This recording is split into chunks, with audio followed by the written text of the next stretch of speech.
You're tuning in to Geek Speak, a Geek Insider production. We're sitting with special guests in entertainment, news, and tech. So sit back and enjoy as we geek out together right now.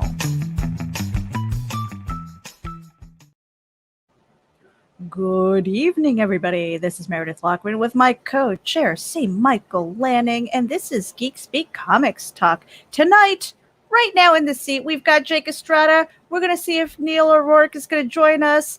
Let me just drop the card here. So, Jake, I'm going to put you up on the big screen because you are bigger than life. Tell us who you are, what you doing. Hey, guys, I'm pretty good. How you doing, Meredith? You're doing well. And, tell us a little bit about Michael, you. See, Michael, just got me see. Yeah. Hey. Wait. So, what did you just say? I was over talking, Meredith. I apologize. Introduce yourself. What are you working on? Oh, you have so much stuff. You have so much stuff going on. Yeah, I'm always in the middle of a lot of stuff. My name is Jake Estrada. I'm a comic producer, actor, director. Sometimes wannabe rap star. Whatever. What's my whistle? Like a bottle of water, you know. I just go with it, run around with it, act kind of crazy. But if you don't know me, I'm 6'9", like she was saying. That's why she made the joke. I'm bigger than life. I'm a giant. I'm out here. Right now, currently, I'm working on comics. With coronavirus, I went back into my old field of comic books, and I jumped back into creating comics for Space Coast Comics, and I've been having a good time with that. I've released a few comics since coronavirus, and I'm still creating more. I actually have a bunch of other unreleased comics coming out pretty soon, hopefully, with all that's going on out there right now. Mm-hmm. And whoops, hold on a second. I almost removed you from the studio. That would have been bad host. So tell us a bit about Space Coast Comics. When did you start developing that? All right, Space Coast Comics came along about 8 years ago. I was I had done a few comics for a few other smaller publishers, one out in Philly for the Human Virus. Then I did another one for Screw Phillips, another character of mine. And then I had it presented with Wizard World at the time. And I went all that route. I did the concert for a number of years. And then we eventually moved into Brevard County, and I started to decide, I'm tired of driving around show to show. I want to settle down for a little bit with my kids because my kids are growing up and I'm not spending enough time with them. What can make me stay home more often, with them? So I started developing Space Coast Comics as a free comic book magazine. So and how would it be free was local advertisers would advertise in the comic book itself. So I started to get advertisers like Jersey Mike Subs, and I got a bunch of other advertisers to advertise in the comic book magazine, and I will leave it at their locations here in Brevard County.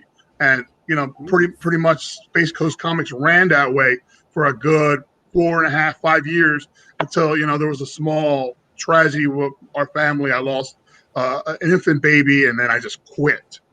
I just I don't care no more, and I just quit. I stopped publishing. I stopped doing a lot of different stuff, and then my good friend Chuck got into my ear, like, "Come on, Jake, you're a creative guy. Don't die on the vine," And before long, I started to adapt my old comic property, Book Us, and then that's how we made the movie. And then we got into doing the Under Presents, the Ghost Hunting Show, and various other things that I've done with Chuck, and then I've done with David as well with Space Coast Comic Con, and just ebb and flow. Life, you never know what's going to throw at you, so you just gotta. Yeah, and Chuck is Chuck Fresh. He does voiceover. He does all kinds of stuff. I see him all over the internet. It's great. Yeah, and see that's the thing. I think you need good people around you to help get you through those hard times. Because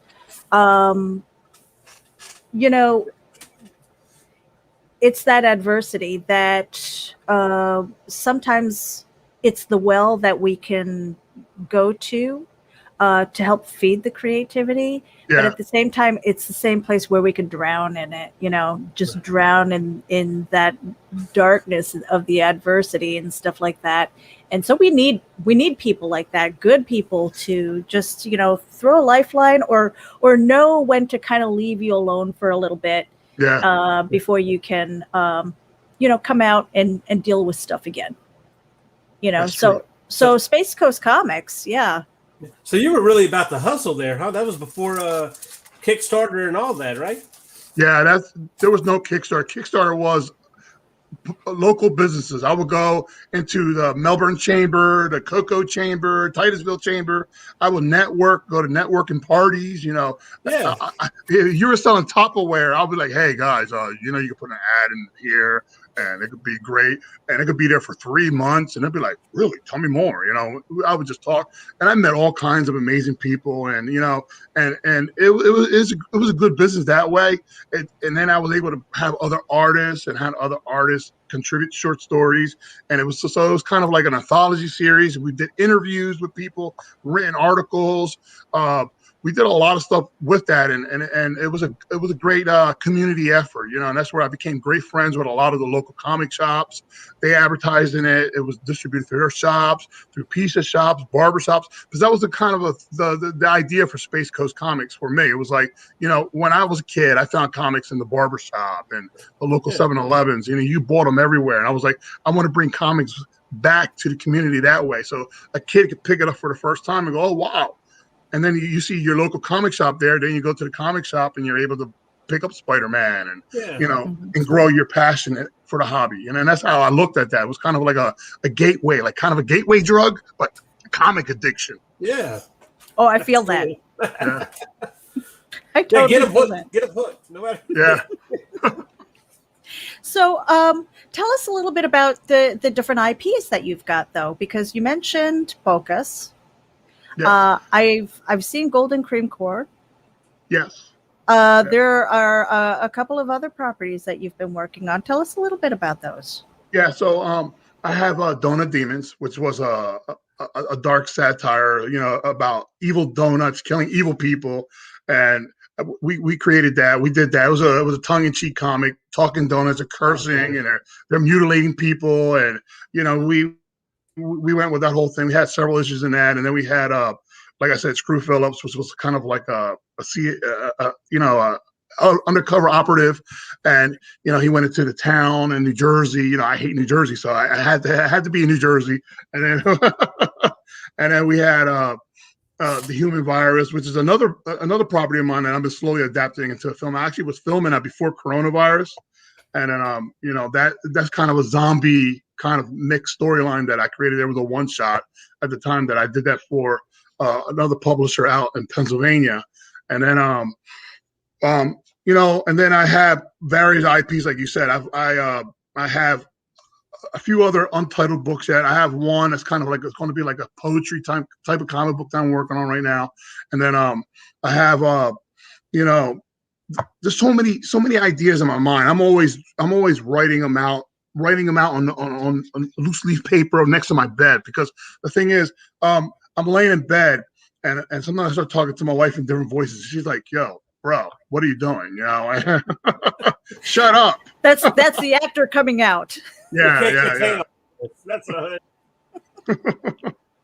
So now you mentioned earlier that you love working with other creators and things. You've worked with in anthologies and stuff. Yeah.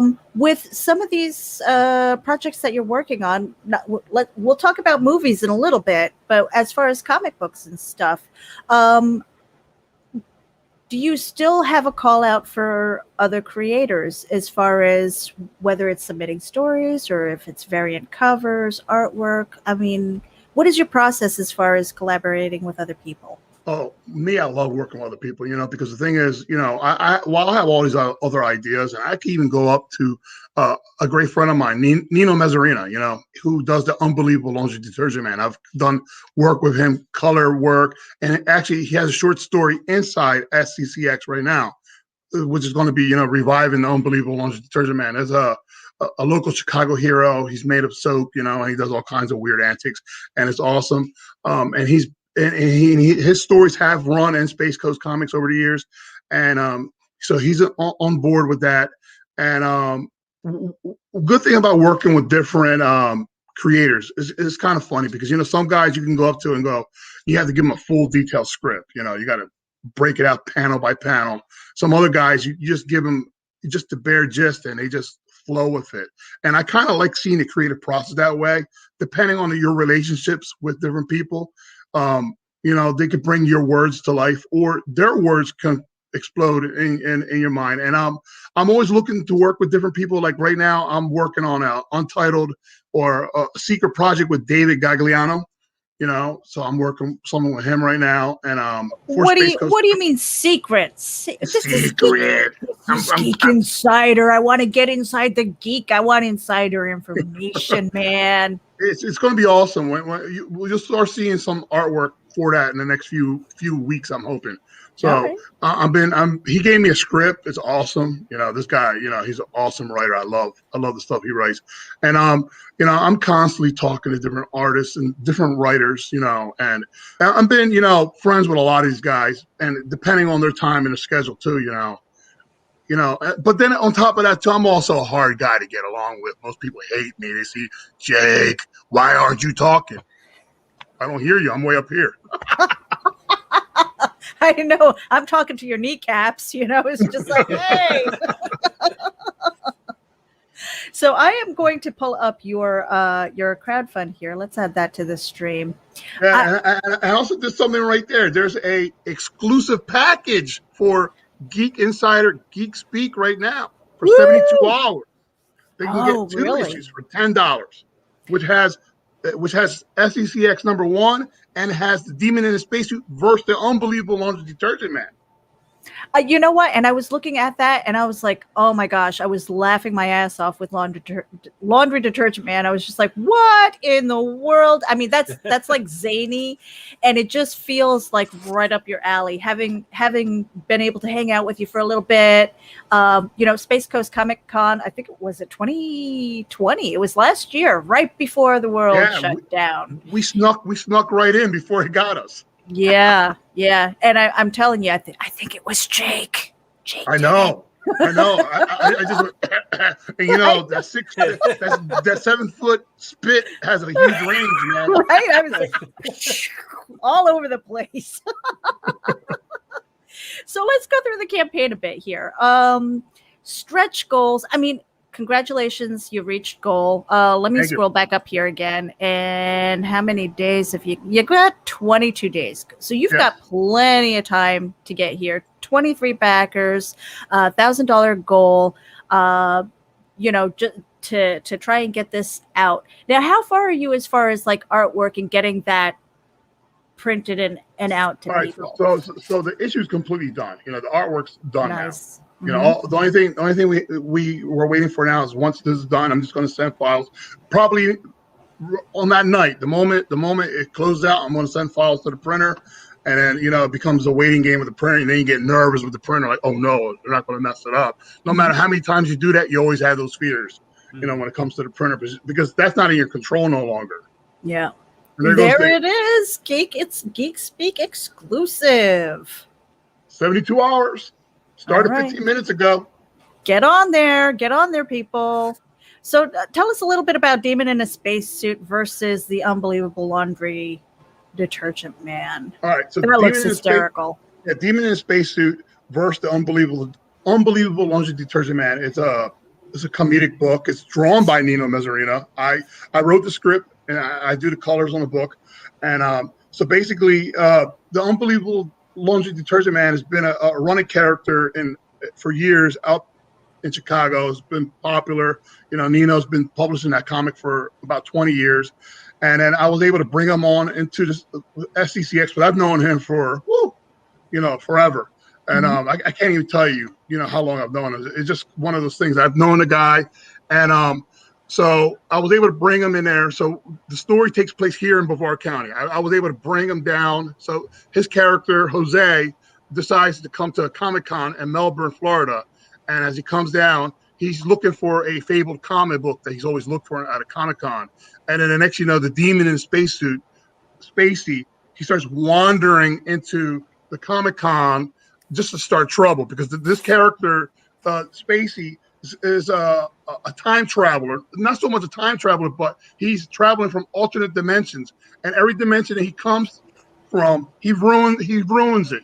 So he comes from an alternate dimension, trying to reshape the world into his own image, but he screws it up each time. So he comes into another dimension just to screw it up more, thinking that he's playing God. But people are not playing with that. They're just like, dude, you're like this demon. So that's where the demon in spacesuit comes into play. And I'm also playing with the concept that, we're all demons in a spacesuit kind of a way. When we go out into the world, we're like literally in a spacesuit right now, especially with the mask, and you're like wandering around. You're like, I wonder what I could screw up right now. Mm-hmm. Yeah. And we're kind of scrolling through here with the pages and stuff like that, and it's kind of weird because when I saw Laundry Detergent Man, I was just like, it looks familiar. And now you're telling me that it's been around for a while. Yeah, it's been around for a long while. And, he created that when he was like, in his 20s, and he's published a book. He's had the comic book. His character also was in there was a crossover, I want to say, a decade ago. It was called, it was some kind of crossover with all the independent characters. And it made it into, it was like at the time when Wizard Magazine was still running, and it had listed characters that were in it. And his character made that list of crossover with those characters, even though his character didn't have a big speaking part, it was like in the background. So the character's been around, for a long time. And it's been an honor working with Nino. He's a great talent. He's a great artist. He has a lot of ideas, a lot of things going on with him all the time. And, for me to bring him into the fold and have him, contribute any of his artwork, it's, it's a beautiful thing. Now, I want to talk about Karma here, and yes. I have a follow-up question for you, but sure. Karma, tell us a little bit about this and how this got into your publication. So this one is a local creator here in Brevard County, Colby Pryor.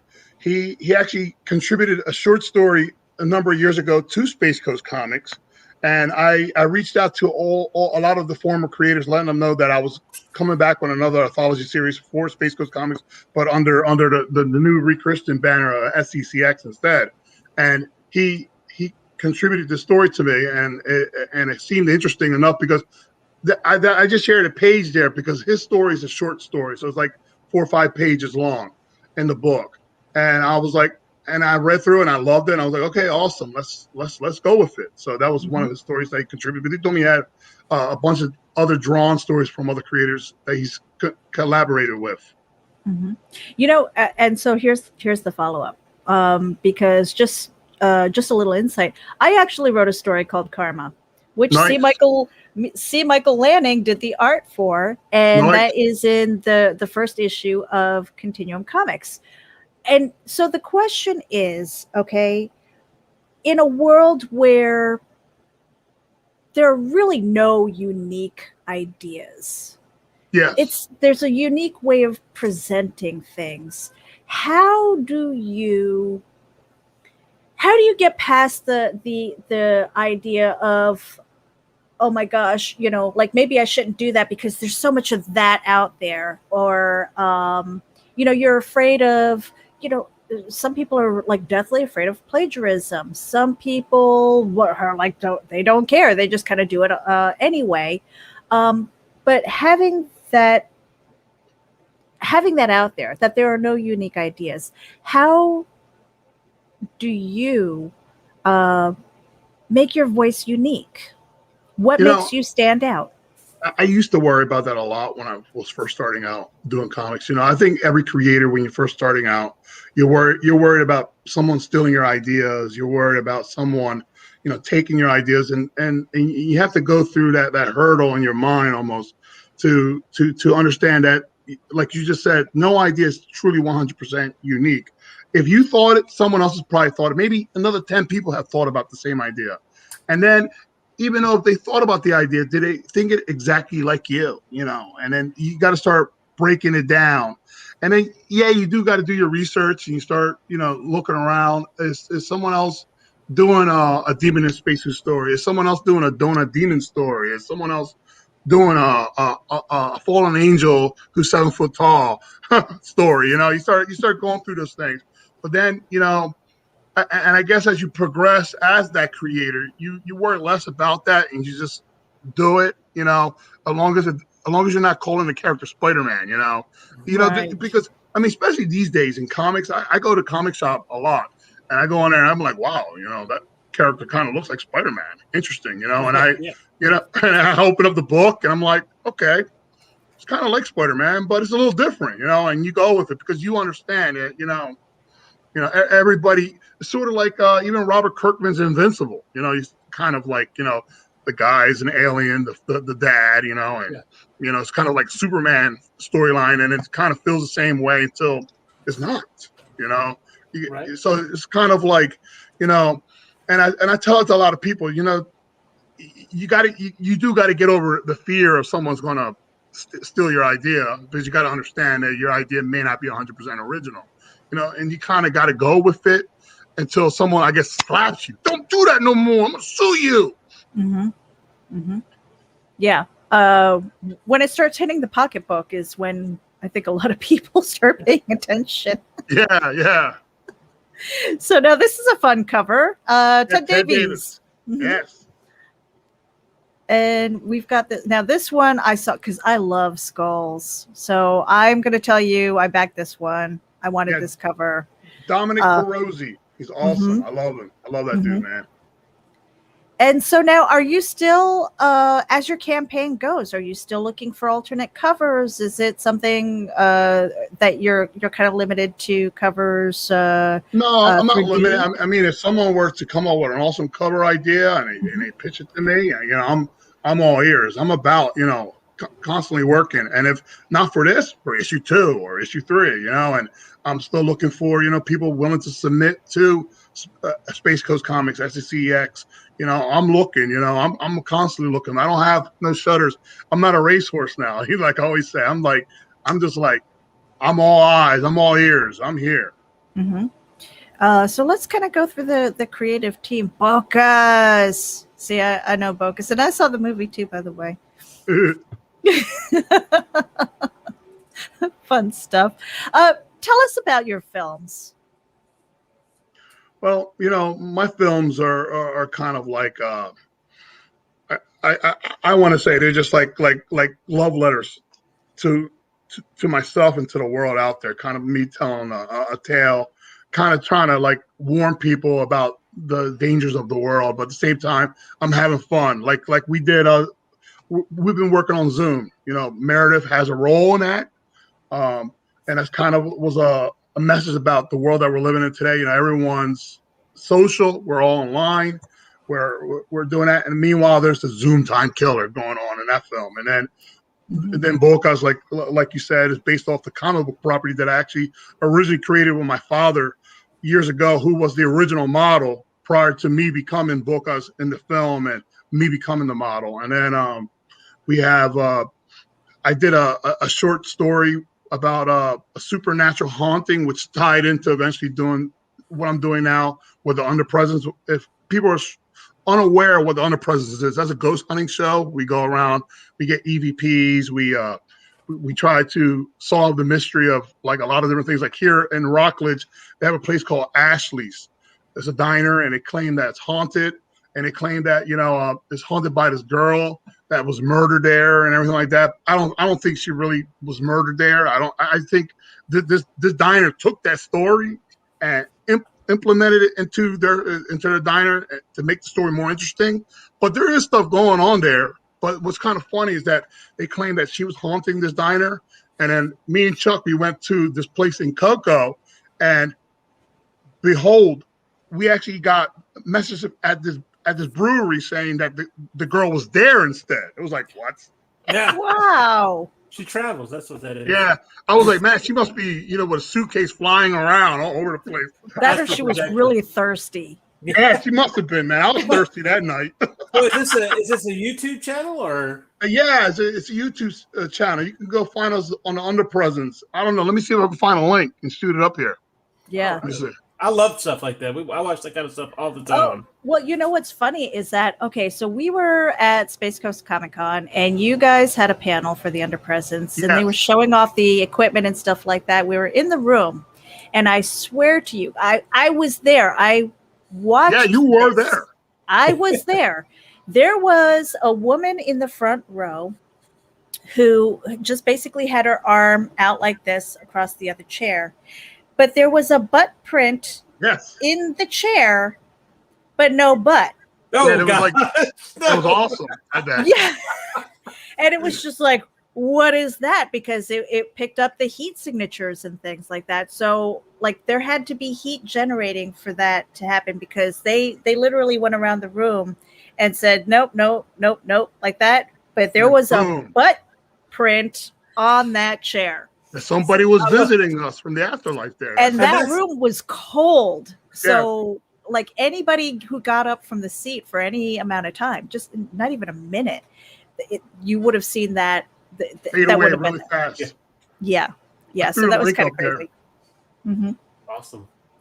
And yeah, so and we're gonna share that in a minute too, because that's a fun show. I mean, it is real investigations, but you guys are kind of implementing characters. Yeah, we're a bunch of characters. That's the thing about it. We're building the drama all around it, and we're being real, like, pardon the French, jackasses.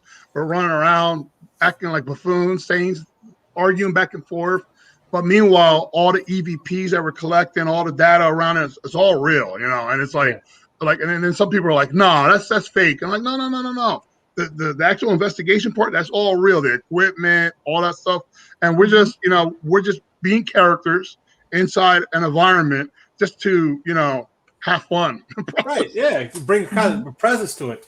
Yeah. So do y'all catch a lot of stuff, or? Yeah, we've caught all kinds of stuff. We did one with this medium was talking about this that actually killed people, gave people heart attacks, and oh my gosh, all kinds of different things. And we ended up taking that dial home with us, and we recorded this whole thing with it, and we got EVPs from that, and and it's kind of weird because she was claiming all this stuff, and she was giving us info about this one owner died, and this other person had a heart attack. Then she had a heart attack herself, she claimed, and it was interesting, and it was fun to talk to her about that because even if you don't believe that's possible, she believed it, and that's what made that thing really compelling. Wow. So now, Jake, let me ask you: can we play your video? Is there any kind of like copyright music on this? Everything in there should be mine. I'm the one that made the music and everything like that. And if anything, I buy the licenses for stuff. So awesome. So let's play this and see what SCCX is about.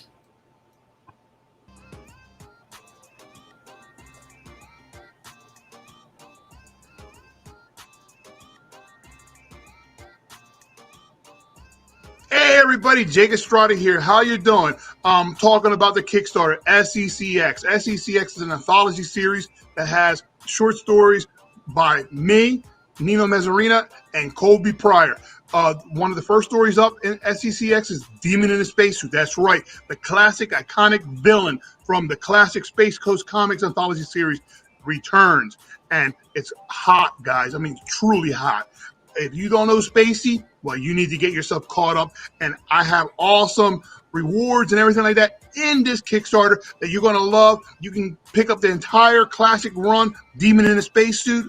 And on top of that, we have Nino Mezzarina, who's another classic artist with me, who's worked with me over the years, and he's bringing his iconic character, the unbelievable laundry detergent man, and is in full color and it's beautiful art. On top of that, guys, we have a beautiful black and white short story by Colby Pryor. It's fantastic, guys. We also have various covers. We have cover from yours truly here, Jake Estrada. Then we have a Dominic Perozzi cover. We have a Ted Davis cover. And then we have a Nino Mezzarina cover. On top of that, we also have a reward where you can pick up the now classic storyline, Demon in a Spacesuit versus the unbelievable laundry detergent man. I'm telling you guys, this is fantastic. This is great. I'm excited. I'm excited to bring you this Kickstarter. There's nothing else like this. I love creating comic books, and this is my third Kickstarter that, I know it's going to be a success. I know you guys are going to love it. I mean, I've created Balkas. I've created, the Golden Creep Corps and the various other characters. And this is something that's dear to my heart. And I'm bringing it to you. I want you guys to be able to enjoy it. And I want you to let me know once you do read it, get in contact with me because I want to hear your thoughts. Even if you don't like it, I want you to say, Jake, what is wrong with you? What dark nectar lives inside your soul? And I'll be like, inside my soul, I'm a beautiful angel because I'm Balkas. I know. I'm just hamming it up now, guys. Anyway, thank you again for stopping by. And remember, check it out. Space Coast Comics is unleashing our brand new classic anthology series, SCCX #1. Peace, guys. You do definitely bring it. Oh, What's it? Dark nectar? I like that. The dark nectar of my soul. Hey, there's Neil. It's how Hey. you doing, guys? It's actually Niall. Niall. Oh my gosh. Niall. How are you? Niall? Nice to meet you, Meredith. Hello, Michael. Hello, Let's Jake. get you up on the big screen meet you, here Niall. and let you introduce yourself real quick. Hi, my name is Niall O'Rourke, and I'm the writer and creator of The Crying Boy, which is currently live on Kickstarter. It's a modern-day gothic horror story set in Queens, New York. Awesome. Yeah. Now, I know that you have a night shift, so we can't keep you for very long, but I'm glad that you were able to make it in today. I have to iron my shirt.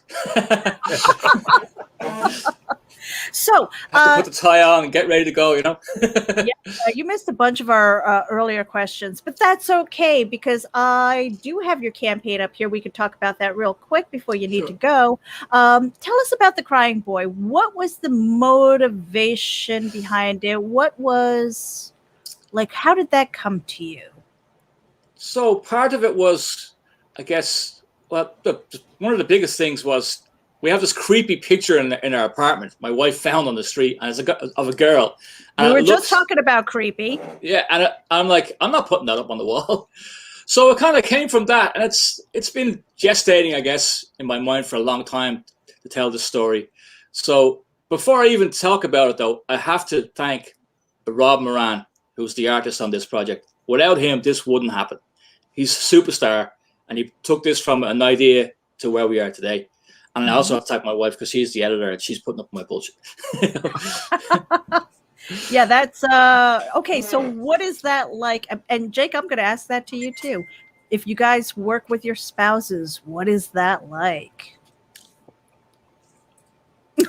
Niall. You want me to go first? Yeah, oh Be yeah. careful. You're the one who mentioned it. Oh yeah, throw me under the bus.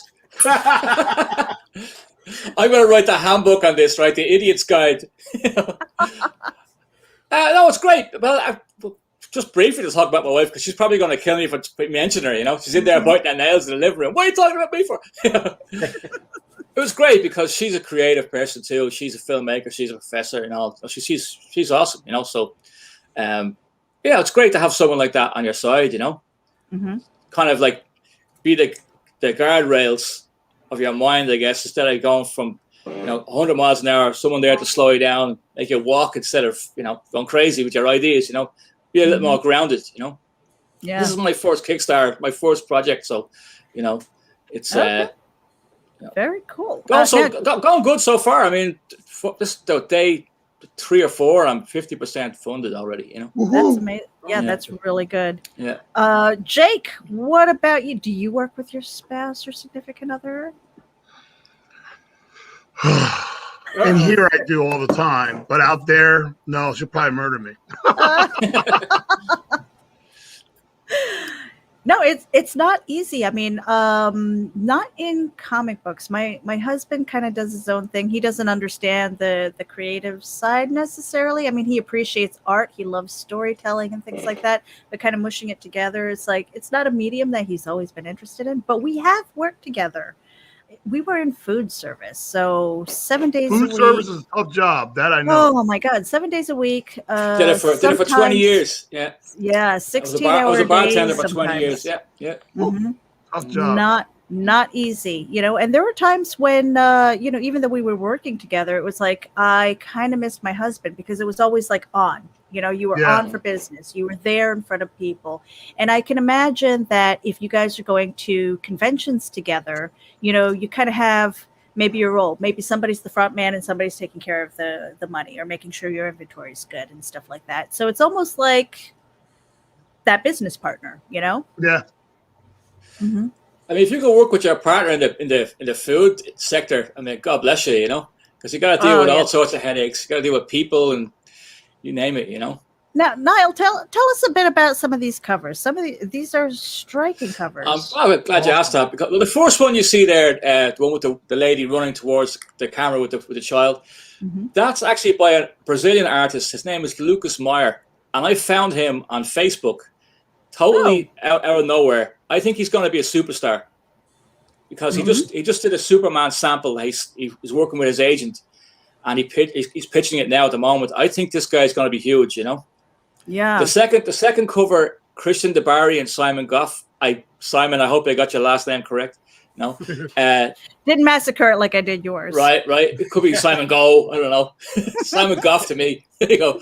Well, Christian DeBarry is very well known. These two guys are very well known. They're actually a partnership. So, when I asked Christian to do the cover, I had Simon automatically tagged on. So I had a colorist automatically. But this guy is so good that he actually, I think he told me, like, I hope I can say this, that he turned down Spawn. He's so busy this year. Wow. So I got him on this book. Wow. You know what I mean? So it's great, And that, no offense to Lucas. Lucas is a new talent. He's going to blow it up. But this cover actually is the one that's getting a lot of attention, It's the variant cover, Oh, yeah. Yeah. I mean, I love creepy and dark and all that stuff. But yeah, I mean, so you were saying that this was based upon what was it again? It was stories, huh? Well, painting. Huh? The base is a painting, but I've taken it somewhere else. Mm-hmm. Basically, what happens is the woman Nadia and her son Samir, they moved from Brooklyn after a tragic event. Her husband is murdered. She's a second generation American. Her husband is an immigrant, so they forced to sell the house and move to an apartment in Forest Hills, Queens, from Brooklyn. Whereupon they find an old painting hanging on the wall in the apartment building. And the movers tell her it must have been left by the previous tenant. So they're like, okay. But the son, Samir, is immediately drawn to the painting. Mysteriously, he loves it out of the blue, They decide to keep it. But it turns out that the painting is actually possessed by a demon that wants to enter the physical realm. So it's latching on to the son, trying to possess him. So in the middle of all that, the first 6 pages is pretty much established that, there's bumps in the night going on. There's mysterious things happening. What is it? Nadia thinks she's just going through, she's still mourning her husband. She's depressed. And all these things are, factored into that, could be just stress related, until she meets her neighbor. And her neighbor tells her briefly about what happened in the previous tenants were killed in a fire. And she was never told about that when she moved in. So I've left it at a cliffhanger at those 6 pages. And we turn it up to 11 in the subsequent pages on. Now a lot of this is not based on true story, but like the fire part is based on. Oh, so I should actually mention that the apartment is my apartment. I grounded the story as much as I could in real life. Like it's I say filmed because it was a film I did in my head before it became a comic book. This is actually a photo reference from everywhere, from the apartment to the street. I've sent it all to Rob Moran. He's used everything to make it really realistic, Yeah. So when we moved into this apartment, I remember I call him my nosy neighbor. And that's where the character you meet on the street is the nosy neighbor coming, hey, how's it going? Did you hear what happened? She knows everything that's going on, So we had a neighbor across our hallway who called me one time as I was leaving. She goes, oh, did you know about, there's a super landlord or the real estate agent not tell you that there was a fire in the apartment when you moved in? And I said, no, I didn't know that. So I checked where she told me in the bathroom, there's the wooden frame in the bathroom was all charred, Oh. Because the previous tenant had left a candle burning in the window. while they were having a bath, I guess, and forgot it was on, and then the whole place went up in flames. But they put the fire out. So I kind of used that in this story, but except it's a supernatural element part of the story, where it's the actual painting. I don't. She's oblivious to why it happened. Actually, the audience kind of is too. We kind of know it's the paintings involved, but I get into that later on in the story, So now, you said that this is, some influences and stuff like that. Jake, with your creations and things like that, I mean, is it imagination? Is it from the news? Is it from influences in your life? Where do your stories come from? Some of it's from, like from the news. Some of it's from people telling me stories. Some of it's from my own mind. It's a combination of a lot of things for myself. Like initially, Bocas was a little bit about Pedro Albizu Campos, which was the Puerto Rican liberator fighter. I threw a little bit of that in there, and then Bocas, the character himself, was inspired from my father. My father was, if you ever met my father, he was 6'1", but he was like, tough as nails. You look at him weird. He was a guy who would just slap you across your face, and I was like, man, this is my hero. And I love this man. So I was like, Pop, we got to make a comic book character together. So he would tell me stories, and I used to draw it in the first runs of my books back, 20 years ago, when I was a kid, sitting there drawing it, talking to my dad. I'll sit there with a cup of coffee and be like, Dad, so tell me next. What would you do if you were this guy? It was like, I would just rip his head off. Oh my gosh. Not graphic at all. My goodness. No, not graphic. I kind of joke around that my kids survived me. So, and if they couldn't survive me, they weren't going to survive this world. That's my story, and I'm sticking with it. We had my mother's wooden spoon. We were terrified of, Oh, yeah. I never look at a wooden spoon anymore. I feel that. Oh my God, look, it's just a wooden spoon. No, it's not. the big wood spoons and forks that they used to hang on the walls. Yeah. Oh my gosh, I think every family had that in the 70s. Oh, yeah. Yeah, like you guys had baseball bats over here. We had wooden spoons. You know what I mean? That are real big, like Stephen King books. Oh God! I'm gonna hobbling. So now, I wanted to know, not the first time you picked up a comic book, but the first time you decided that you wanted to create one. When was that? Jake, you're gonna go first, or? Okay, I'll go. I was roughly about 5-6 years in age. My dad, again, like I said, he was a roofer, so he ended up doing a roof for a 7-Eleven out in Philadelphia, PA. And we ended up getting a stack of comics from the guy. The guy was like, "Hey, you have a kid?" Like, "Yeah." So on top of there was Batman, there was the Punisher, X-Men comics, all these different comic books, and I fell in love with just the medium. I was like, wow, this is what I want to do the rest of my life. I was a little kid saying that, and my dad laughed. He's like, okay. That's all I remember him always telling me. Yeah, Niall. Yeah, that's similar to mine too. Like I even say that in the little bio on the page there. But my father, when he'd tell us ghost stories at nighttime with just a fire in the background, that's a true story. We used to switch the TV off at night and they'd have the fireplace on, and you'd feel like you were in the cabin in the woods. And my dad would be telling a ghost story just to send us to bed, and it wasn't intentionally to make us have nightmares. It was just great storytelling. So it came from that, and that's rooted in Irish culture too. Great storytelling, and imaginary tales, fairy tales, folk tales, what have you.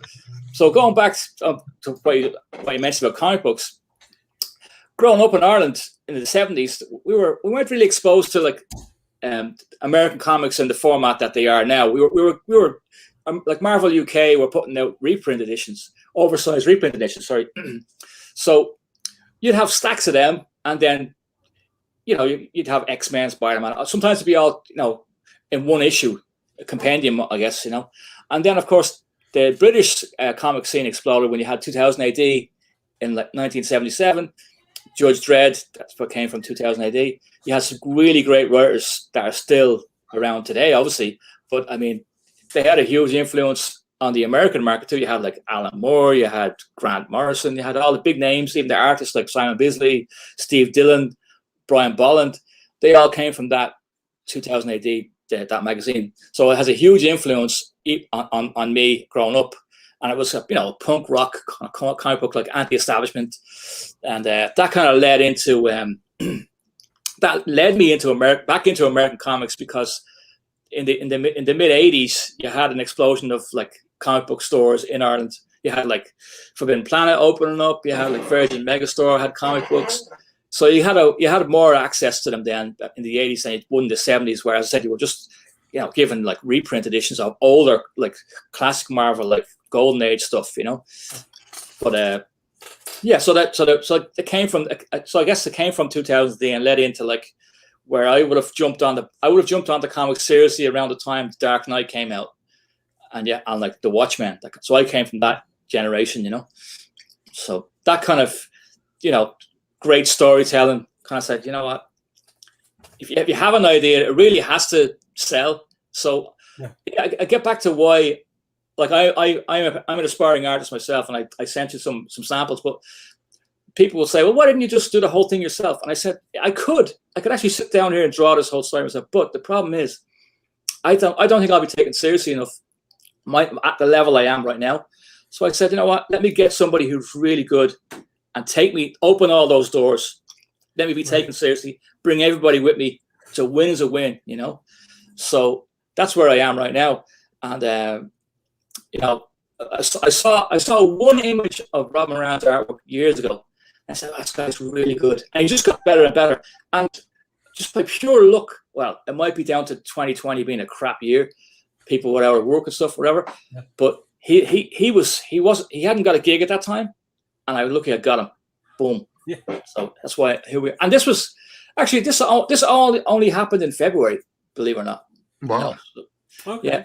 Yeah. So I mean, 2020 has been like pretty crazy for me. I mean, I don't think I've been busier, but I do want to kind of circle back to something that you said, where you connected with people because of Facebook.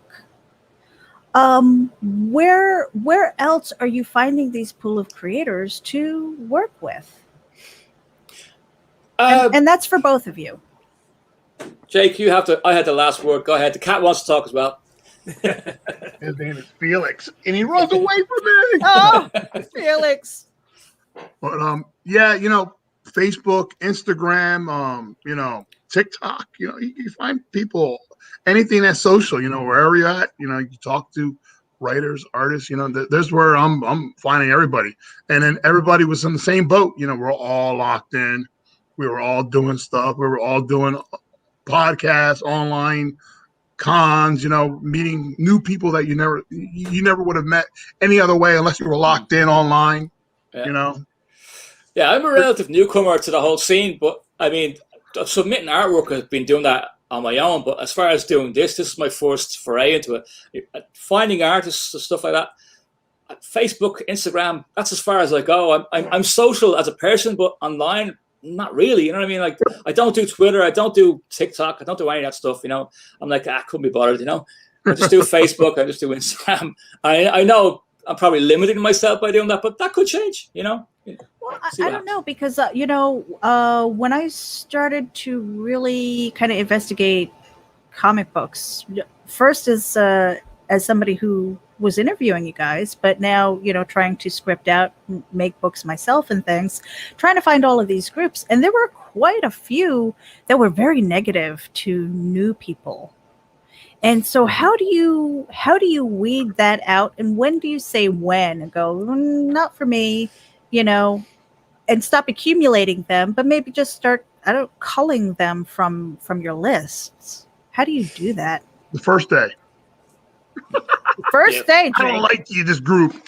I'm out of here. Yeah, If I don't like it, if I don't like you, I'm just not going to bother with you. Just block, gone.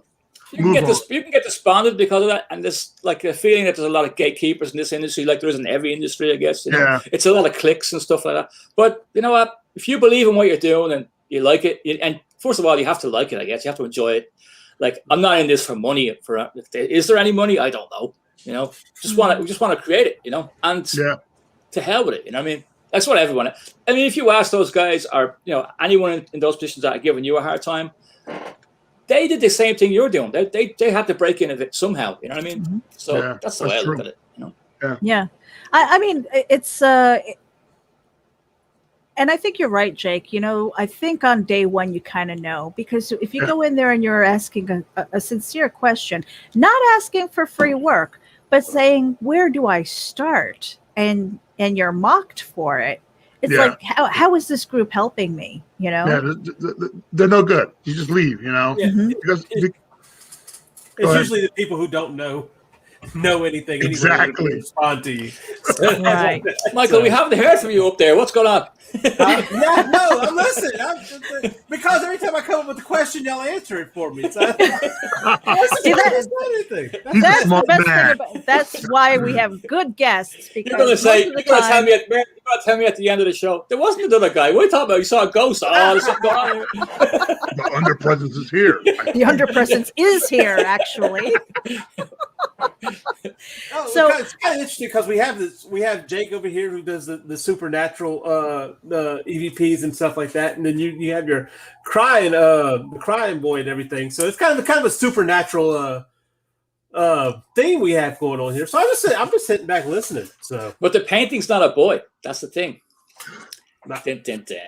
Oh, little insight It's there. not a boy. No, it's not. No. Oh, I reveal more in the second issue, but I mean, as far as the imagery goes, no. Do not let that fool you. You know. I like that. So, yeah, I do too. That's why you see the covers have different imagery of demons and stuff. It takes many forms, you know. Yeah. Yeah, those demons. I let the artists have a little bit of freedom with their concepts. I mean, Rob already established what it looked like in his couple of frames, but I told the artists, like, you know, make it real, you know, evil and scary. Awesome. You know? Go for it, you know. So now, when it comes to writing, do you do other writing, or are you kind of, you kind of stick with the scripts? I know Jake with movie scripts, comic book scripts, and things like that. Do you do any long form writing, poetry, anything like that? No, I might have. I remember back in the day, I might have chanced my arm of writing a song or two, but no, I just stick with the comic books. You know, stick with what I think I know best. I don't know that if I am, but you know, that's what I'm doing at the moment. You know. Yeah, and so now here's the question that I had while you guys were talking. As things are opening up now, do you think that it's going to be more difficult to find people to work with? No. I'll say Jake's been doing it for years, so he didn't have any problem with that whatsoever. No, Right. I don't think so, man. I think, the industry has so many people that want to come in. There's so many new people joining it. You're always going to find somebody, that has talent, that wants to present the world their gifts. You're always going to find somebody out there. And that's the way I look at it. The only problem with things opening back up, it's going to make the creative person slower again. You think so? Yeah, it can, because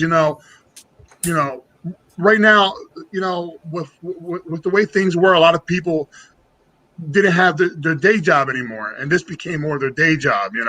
But once things start opening back up and they go back to their normal ways of life slowly in the next few years, but it's still going to take it some time, because a year of stopping and then you got to mobilize again. It's going to take a little time, but I really think it just might slow people down, because they're going to have more distractions again instead of being stuck stationary in the house. Yeah, and also like COVID actually probably boosted the indie press and the creator own side of it. Whereas like you have a bigger pool of talent now to dip into, because is it more lucrative to go the Kickstarter route or the Indiegogo? I mean, I don't know. It's my first foray into it. You probably know a lot more better than I do, but I see a lot more professionals getting into this side of it. Yeah. Maybe that's because they want to create their own stuff, and they want to have more control over it, or there's more money to be made now. I'm not sure. Maybe it's a mixture of both. I don't know, but I don't see any lack of talent out there, or shortage of it for that matter. Right. Certainly you'll find. As I said to you, I found that guy Lucas Meyer on the first cover, and he never done horror before. That's the funny thing. He's like a superhero kind of artist, kind of like stuff I would do. And I was like, you know what? Let me ask him anyway. And I was blown away by what he did. And even he told me, he goes, oh, yeah, I've never done this before, So wow. There's people out there who untapped, Right. So now let me ask your opinion on something. This might be a harder question. Because 2020 we were basically locked in and stuff like that, and most people had a lot of extra time. As they're getting back to life as perhaps they knew it, do you think that a lot of them might be like, nah, that's harder than I thought. Don't think I'm going to do that again. Was this something that might have passed the time? People kind of get back into the whole having a full-time job and having to balance that and this. I've never stopped doing that. So I think if anyone comes into this with making dollar signs, they're in for a rude awakening. You know what I mean? Like keep your job, keep your day job, keep your roof over your head, and this is like your side gig until Steven Spielberg comes knocking on your door. Until then, right. Because we don't have the pull like Keanu Reeves, where we launch Berserker and go, I wanted to do a comic book. Don't even go there. But I have to say, I love the whole the whole submission process when it comes to pitches and what have you, But then if you're Keanu Reeves, you just walk into my office and give me my pitch, go, hey, here you go, thanks. Look at it. Keanu Reeves. I say the positive thing about that is that he probably brought thousands of people. Of course, it's who never heard of Kickstarter beforehand, Yeah. So but I know that you've got to get going, Niall. A few more minutes. You got me hooked in now. That's the beauty of Geek Inside. It's all Michael. I can't get a word in with Michael. What the I can't. I'm just listening. That's what I do. You listen. Well, Michael, then I'm going to shut up for a minute and let you ask a question. Oh no! What am I going to ask him? That's what I'm going to see that.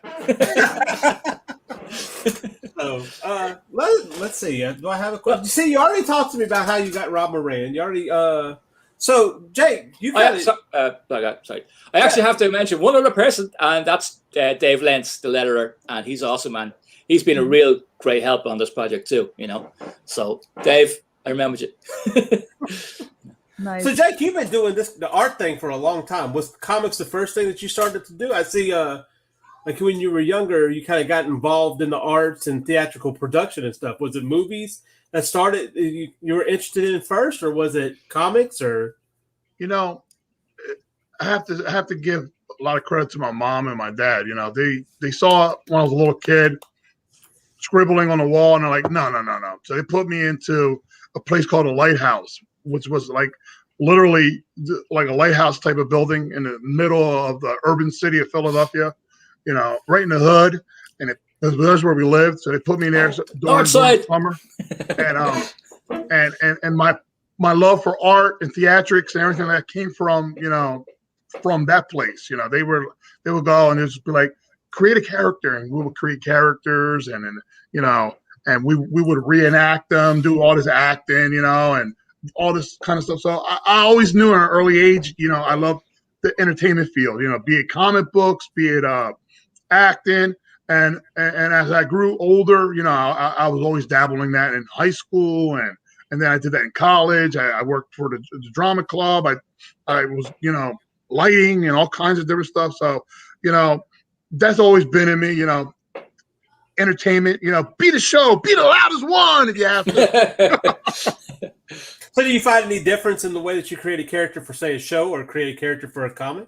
Yeah, there is differences, huge differences, like if you do it for a show, like if you do it for a theater, that's for a live audience. A lot of it, you gotta, you got to make it seem like it's real, like real life people. Even the same thing with comics, but the difference with comics, you're dealing with panel by panel, and you got to get the flow of the story. You got to make sure, it makes sense by panel, and it is a different way of reading that too.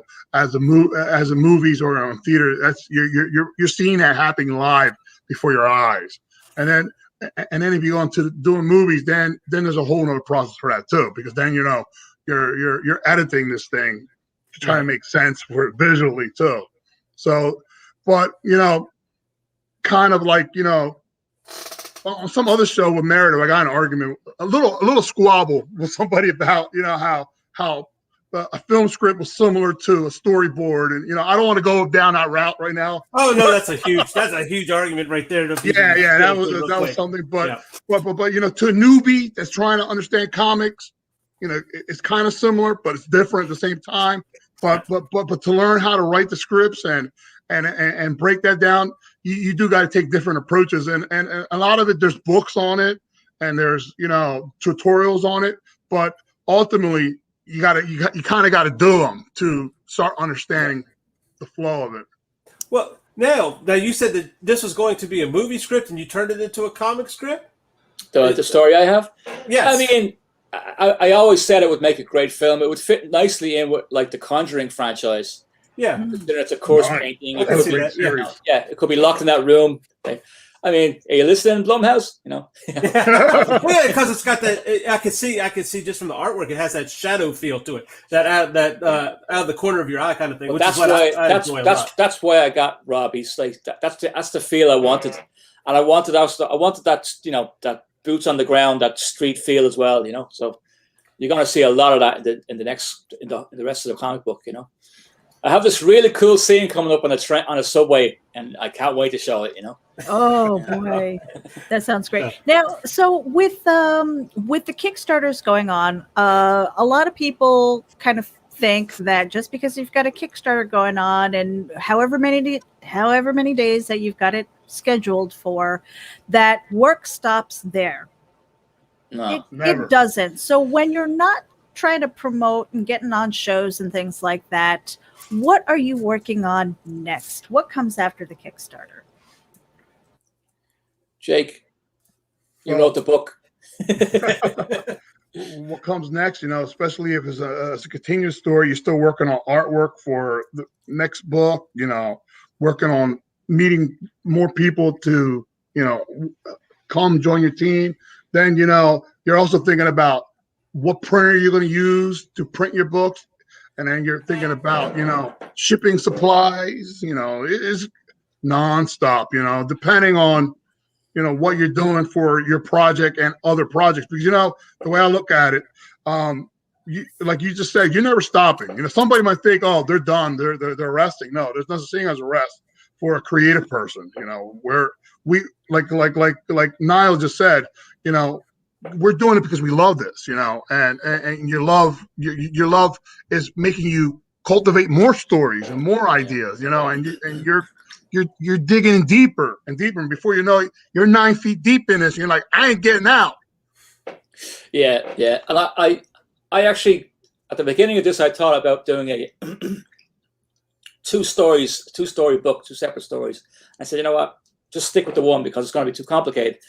But I have another idea for a Frankenstein story that I wanted to do. Nice. Set during World War II.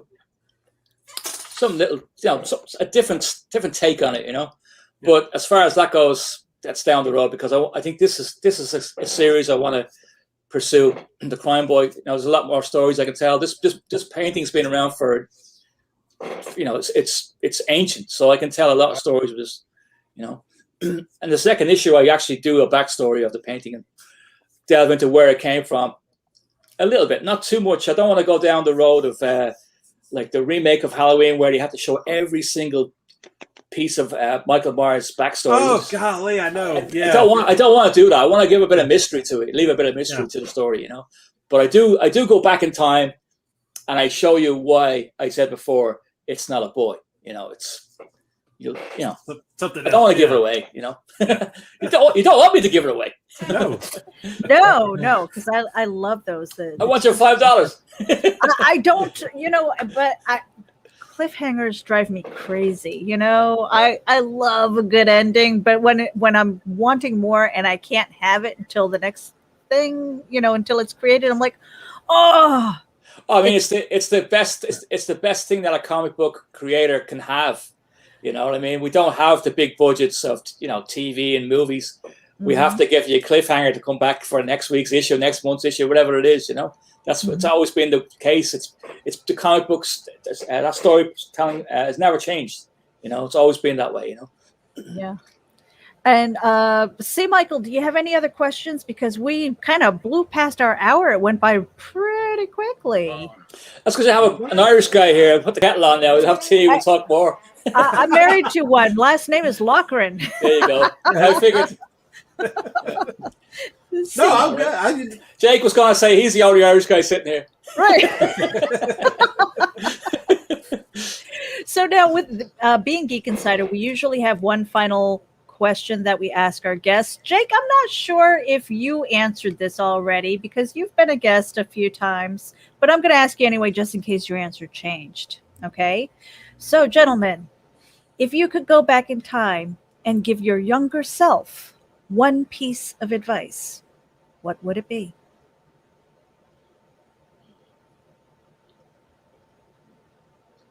Keep drawing. Hear them thinking. Keep drawing. Keep drawing. You know. Keep drawing. Ignore your friends going to the pub. Just keep drawing. Okay, Jake. You know, just don't listen to the naysayers. Just keep on going, man. Just keep on going. Yeah. So now, if But I mean, there's no. You might say go back in time and tell yourself. To me, there's no age limit to this because I'll even go this far. I always quote a song by New Order called "Dreams Never End." Listen to that song because that those lyrics are factual. Dreams never end. That's true. Like I stepped away from art for a couple of years just to get lost in life and work and everything else. Here I am now with a book. Dreams never end. They will find this is going to suck you back in. This is your pursuit. This is your happiness. This is where you want to be. This is it. You know what I mean? Mm-hmm. Yeah, that's what I hear about comics. Is as long the moment that you've done one, it's in your blood now. You can't get past it anymore. An addiction. Yeah. I can tell you that is true, and I'm really, really glad that I started this process as an adult and not as a kid or even in my 20s. I don't know that I would have had the patience or the stick-to-itiveness to create and go through this process and really try and do right by it, I should say, because there's a lot of history in comics, a lot of history, and you know, the people who are out there now creating, you're kind of standing on the shoulders of giants who kind of paved the way, whether it's superheroes, whether it's horror, you know, fantasy, anything like that. It's also to back up what you just said there too. Like my brother just contacted me with his friend's son who wants to get into comics, and I said to him, you know something, you'll never meet a more friendlier and more engaging community than the comic book community, a more welcoming community. You know, out of all the you can talk about like if you want to start a band and everything else, I think comic books are its own unique community for welcoming people. You know, that's what I found anyway. And I think it's up to us to continue that. You know? Yeah. And I think, you know, and I want to give a shout out to Daphne Lage because she had a campaign that she launched today, successfully funded, I should say. And one of the things that she said on a live stream was to curate your experience, you know, because there is a lot of noise out there. And so, you know, like those Facebook groups that we were talking about where it's negative, Jake says, get rid of them, block them. You don't need them, you know, and it's like pave your own way. Mm-hmm. You can get lost. You can get lost in that, right? You can get lost in all that like negative space and. Oh yeah. Why comment? Just ignore it, man. Just do your own thing, you know. Amen, man. You know? Yeah. You find people who have the biggest opinions don't know nothing about it. So yeah, yeah, exactly. Don't get caught up in it, you know. Well, before we end the broadcast, you guys, I just want to say anybody who's tuning in right now, this is Geek Speak. We're going to be uploading this to the podcast as well. Head over to the YouTube channel, hit the subscribe button, share it out with your friends, support these campaigns. We have the links in the show notes. Final words, you guys, before we end the program. Niall. I'm gonna friend Jake. That's what I'm gonna do. And Michael. There you go. That's what I'm gonna do. Expect 2 friend requests today. Yeah. Awesome. Jake, final words. If you have a dream, remember, we can do this, guys. Let's do it. Yeah, and just for me, say Bocas. Dreams never end. That's awesome. Thanks for having me on. Take care. Thank you for tuning in to Geek Speak. We are out of here. Geek out.